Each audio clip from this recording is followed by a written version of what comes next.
അള്ളാഹുവിൻ്റെ ഖളാ കൊണ്ട് പേരോട് അബ്ദുറഹ്മാൻ സഖാഫി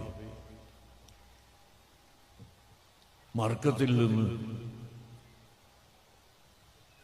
സഖാഫി ബിരുദമെടുത്ത്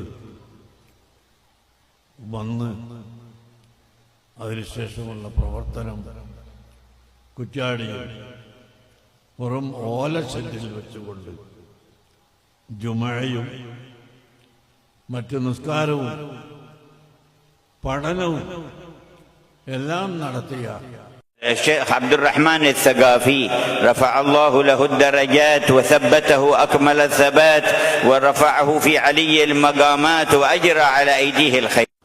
പേരോട് ആവശ്യമില്ലാതെ എവിടെയും കിടക്കണ്ട. പേരോട് ഇങ്ങനെ പേരോട് എല്ലാത്തിനും പറ്റും. ദർസിൽ പഠിച്ചു, ആലിമായി, മുദരിസാൻ പറ്റും. ദർശനത്തില്ലേ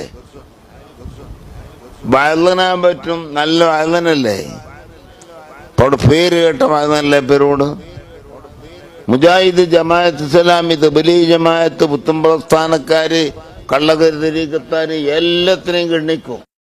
ഇന്ന് പാകിസ്ഥാനി നേതൃത്വത്തിൽ ആരുടെയും പ്രീതിക്ക് വേണ്ടിയോ സന്തോഷത്തിന് വേണ്ടിയോ വാക്കുകൾ മാറ്റി പറയാതെ പറയേണ്ടത് പറയേണ്ട സമയത്ത് പറയേണ്ട പോലെ ഹഖ് തുറന്നു പറയാൻ യാതൊരു മടിയുമില്ലാതെ എപ്പോഴും വെട്ടിത്തുറന്നു പറയുന്ന സുന്നത്ത് ജമാഅത്തിന്റെ ഏറ്റവും വലിയ ശബ്ദം മഹാനായ പേരോട് ഉസ്താദ് റബ്ബനി ഇസ്സത്തിലേക്ക് ഉയർത്തണേ അല്ലാഹ്, ഇസ്സത്തിലേക്ക് ഉയർത്തണേ അല്ലാഹ്.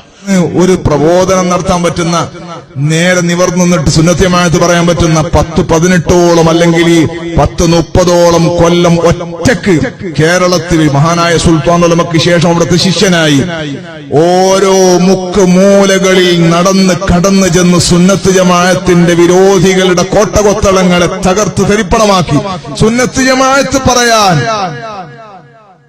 ആരുടെ മുമ്പിലും ധൈര്യസമേതം പറയാൻ ഒറ്റക്ക് സുന്നത്ത് ജമാഅത്ത് കൊണ്ട് നടന്ന ആളാണ് മൗലാന പേരോട് ഉസ്താദ്. അല്ലാഹു ആഫിയത്തുള്ള ദീർഘായുസ്സ് കൊടുക്കട്ടെ. ഞങ്ങൾ ഉസ്താദ് എന്താണ് മുബത്തദീങ്ങൾക്ക് വലിയൊരു തലവേദനയുള്ള ആളാണ് നമ്മുടെ ഉസ്താദ്. അല്ലാഹു എന്താണ് ഹിമ്മത്തുള്ള കൊടുക്കുമാറാകട്ടെ. ഏതൊരുത്തിന്റെ മുമ്പിൽ മുട്ടുമടക്കാതെ ആരടാന്ന് ചോദിക്കും ഞാനടാന്ന് പറയാനുള്ള ആ ധൈര്യം അല്ലാഹു ഉസ്താദിന് കൊടുക്കുമാറാകട്ടെ. അവർക്കൊരു പകരമില്ല, നല്ല ഗുണങ്ങൾക്ക് ഒടുക്കമില്ല, മുല്ല മണമൊട്ടും കുറയുകില്ല, ഇല്ല അവർക്കൊരു പകരമില്ല.